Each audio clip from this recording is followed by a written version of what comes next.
friends, bumili kami. Nang nirecommend niya. Nirecommend niyang store. Tapos ayun, titikman namin siya. 10 pesos lang siya. Sakto. Pagdating namin, nag-sale pala yung place na yun. Ayun, bumili akong pink na hanger. Ano ba yan? Tago mo na yan kay Claire yan. Kay Tita Claire niyo to. Ito yung try namin. Ito.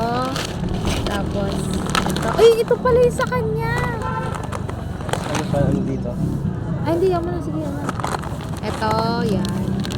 Tapos, asa yung isa? Ay, yun na ba yun? Yup. Ah, yun na ba yun? Ano yan? Diyan muna. Akin yan eh. Game. Harap dito. Ito yung apat na to. Titikman namin. Ano muna? Ito muna.